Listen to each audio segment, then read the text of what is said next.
Nada here, bringing you more coverage from PAX East, the last day here at PAX East.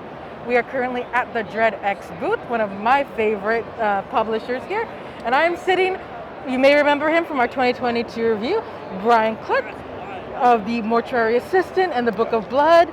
And so why don't you tell us a little bit, I guess let's do a little bit of background about DreadXP first, and then we'll get into the game. And now co-director of DreadXP. That's right, now co-director of DreadXP, and congratulations on that. A lot has changed in what seems like a very short amount of time. But sometimes it happens like that. Yeah, so, and by the way, great to see you all again. Yeah, it's been a minute. I wasn't at the last PAX. It's nice to be back talking to people and everything. Absolutely. So but yeah, DreadXP is a strictly indie horror-based publisher.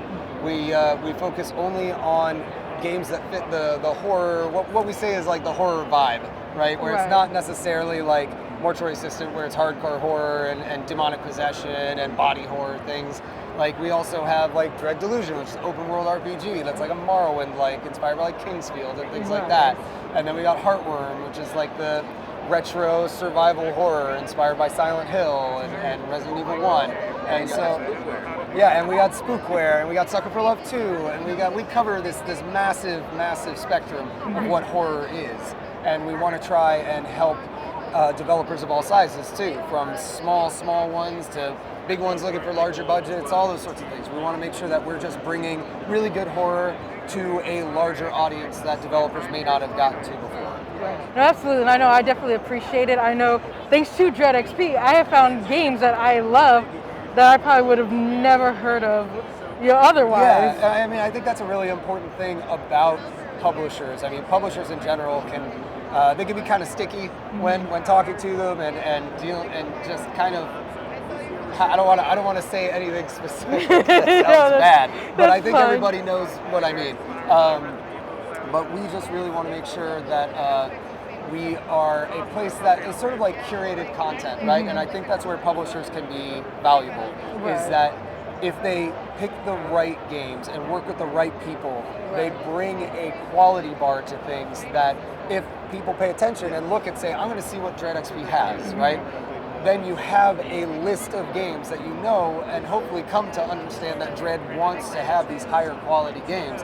You say, all right, I know they got things I like. What do they have on their roster, right? And you can go through things, and maybe if you're someone who likes something like Spookware, you may still find, oh, what's this Heartworm game? What's this Mortuary Assistant game? You know, and it's one of those. For Love? Right, it's one of those where you trust the publisher because you're just saying, hey, so you're more willing to be like, you know what, I'm going to try out this game because I've liked X, Y, and Z games from them so far. And we want to earn that trust across the spectrum from the player to the developer, right? We want other developers to be able to go out there and say, I worked with DreadXP, they were awesome, and they didn't impede anything. They helped my game be better than it could be, reach an audience it couldn't reach, and we want players to come back to us over and over again because they understand that we treat devs well and we have quality games. That's all we want to do. Make good games.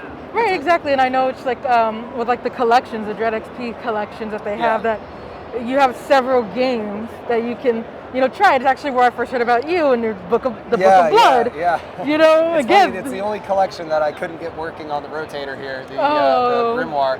And it's one of the things about being a dev-run publisher, which is, I guess, we mentioned that either. It's only developers running it, but.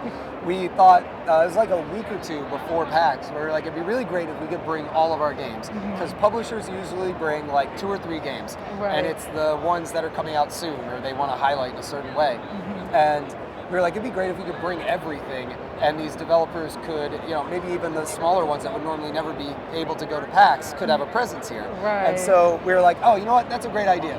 So I actually myself programmed the Grimoire and got all the games together, got them all working outside of Steam, and brought it in a way that like people can sit down and they can leaf through it and see the trailer for the game and still play games that they come out like years ago and people could still have access to it. And that's not something we like. That's not like a cost we pass to developers or anything. That's just something that we want to do.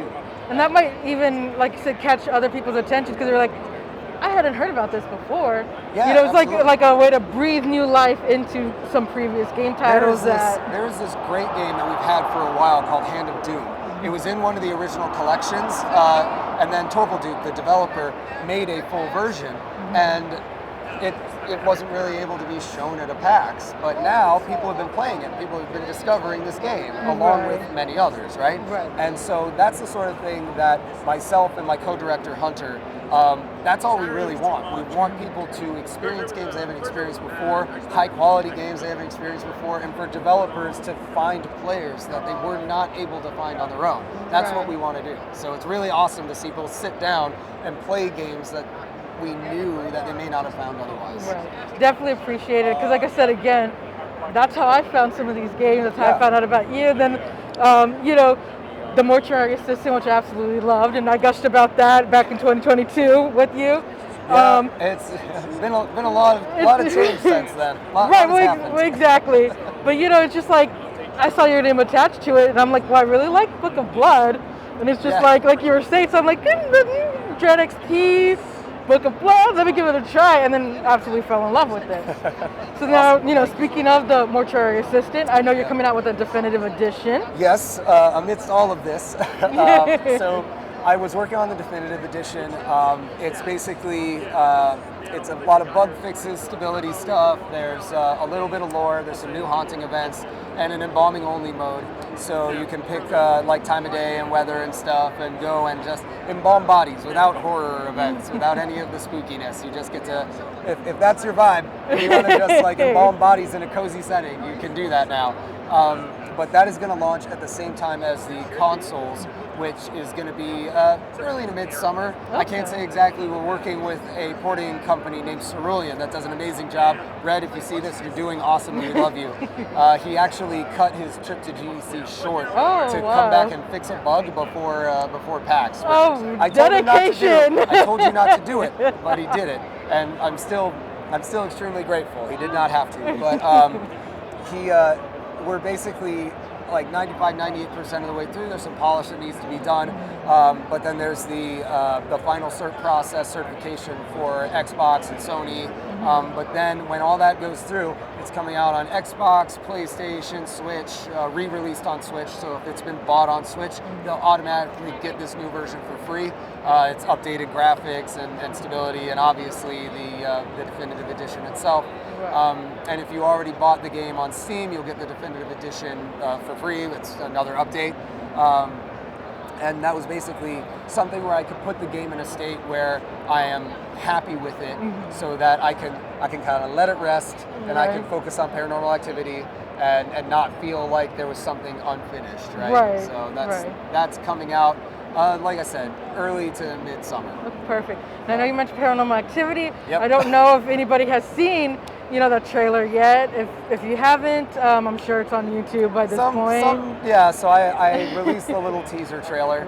It's about all everybody's going to see for a bit. Paramount has been very cool working with me, and we're going to have we're going to work with them after PAX on how indie developers like to share their work a whole lot while doing development. It's something they aren't used to but are very open to. So I'll be working with them to kind of help define what that is. And then when we're all cozy and feel good about it, I can start showing a lot of in-development stuff for Paranormal Activity as well. So definitely can't wait for that. You know, I'm a fan. I know we spoke briefly about being a fan of Paranormal Activity, but kind of feeling like the movies kind of led away from that Paranormal Activity. Those are your words. I'm not going to say that's what I'm saying. No, that's perfectly fine. What Paramount protect yourself. No, but so let me reiterate. I feel. Thank you. I appreciate it. But I feel like I'm not going to say they're like horrible movies. I just feel like I feel like at some point it kind of lost the vibe. I think there are things that people really love about the first Paranormal Activity that really resonated with them above other horror movies, whether it's other iterations of Paranormal or just different movies altogether. I think Paranormal Activity, much like for myself, left an impression that they hadn't experienced before. And that's the key takeaway that I'm trying to instill in the work that I'm doing for the game, is that people want to feel what they felt when they watched the first movie. And that's what I'm going for too. I want to make sure I'm faithful to the IP as a whole, so I'm cognizant of everything that's been done within the franchise. But I understand that the things that inspired me as a horror developer, the type of horror I like to do. Paranormal Activity was a huge influence for that, so I don't want that to be lost. And I know that people want a mortuary assistant. There's aspects to that they love as well, and I want to make sure that I'm marrying both those things in a way that not pleases everybody, that's impossible, but pleases paranormal fans and pleases mortuary assistant fans in ways that really does fill that belief that paranormal and me are a good match. Right. I really want to make sure I live up to that, and hopefully I don't fail. Yeah, I have faith in you. I think it's going to be great. Thank you very much. Like I said, just from what I know from like your work in general, I feel like you definitely have it down to an art. Personally, I feel like you got it down to an art. I can't wait for it. I think it'll be fantastic. Thank you very, very much. Now, I know you said there's some other games that are upcoming here for Dread XP. Yeah, we have Heartworm, which is coming out early next year. And then we have Dread Delusion, comes out in the next few months. We have Sucker for Love 2, that's coming out in April, actually. Oh, okay. So right around the corner. Yeah, it was something that, and I don't know, maybe PR won't be happy that I just said that, but hey, it's gotta come from somewhere. But you heard it here first. No. Yeah, we couldn't go into a whole lot of detail about it because it wasn't locked in before PAX. Right. And that's why there isn't a massive presence for it here, because we had already locked in PAX before we had known. Which is why we're going to hit it hard as soon as we get back. But yeah, we have a lot coming out. Very excited for everything. We've been working really hard. Our developers have been working extremely hard. You know, shout out to Akabaka. He has been working non-stop to make sure that that Sucker for Love 2 is the best that it can be. So I'm extremely excited for all of it. Absolutely. Like I said, this is, you know, Love Sucker for Love, the first one. So definitely looking forward to this next game here. Like, I'll be first in line. Obviously, we got to play it. It's good. It's, okay. Nothing to worry about. I'm gonna take your word for it. Okay, good. What do you say? I'll be first in line, and what do they say? With the bells on, or however that saying goes, ready to get it. So definitely, I know I've tried Dread Delusion myself. So again, looking forward to that. Like you said earlier, it's like an open world RPG with the horror element. Yeah, open world RPG that's inspired by like Morrowind, Kingsfield, those classic RPGs. It's a beautiful game. They put out Clockwork Kingdom update during open access or early access recently that like doubled the content of the game. It's massive. So really excited for this game to be launched and out in the public and done, and I'm sure lovely Hellspace is too.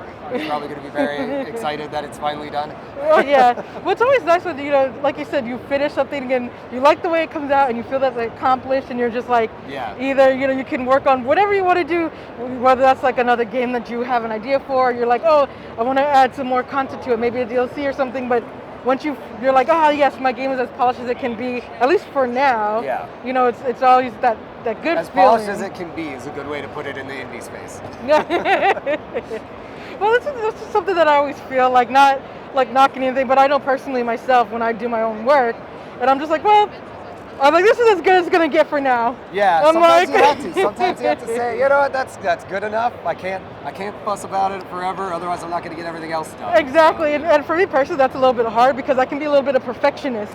And I think that's everybody in this space. I mean, yeah. The perfectionist with imposter syndrome, it's crippling. Oh yeah, absolutely. Because I know, like, you know, Nux, I've been like, oh, what do you think? And everything, no, this is fantastic. I'm like, okay, cool. And then I get it back and I'm like, actually, all gone.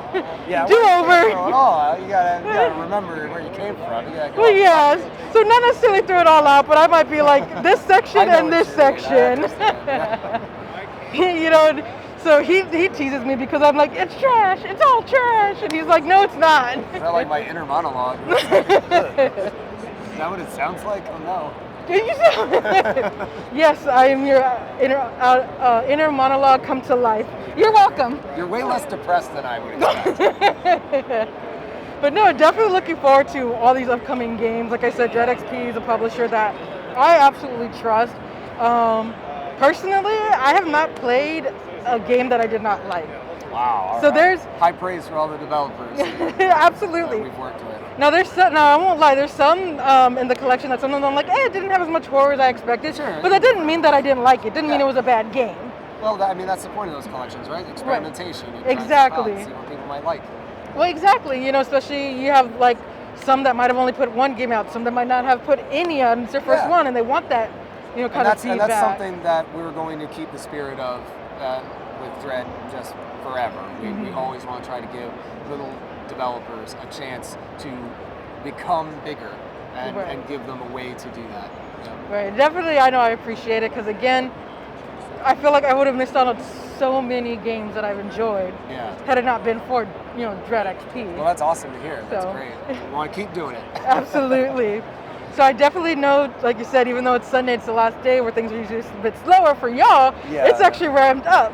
Well, it's been busy all day, which is really weird. Usually Sunday people are ready to just kind of pass out. I know Hunter was lying on the floor earlier, but yeah, it's like no, you can see it's real busy. Right. It's impressive. Right, we love to see it. So, what are people's impressions so far about like these upcoming games? Do they seem pretty positive? Oh yeah, it's all love. Everyone has been so nice, and that's one thing that I think is unique about the indie space too. Is that like the fans are like really accepting and understanding and just super nice. There's plenty of times where it's like, I've watched people I know personally when I watch people play my game and they hit a bug, and it like, they're like, oh, I've got to exit out of the game and start over. I lost some of my progress, and I feel so bad. And they're like, no, that's okay. I love the game. I'm like, what? Okay, cool, thank you. I greatly appreciate it. Right, exactly. And that's what you want. I know, I spoke to another dev just yesterday, and he had something go wrong with his game. The whole game shut down. He was just like, he was horrified. Yeah. But again, like you were saying about that understanding community, especially within the indie game space.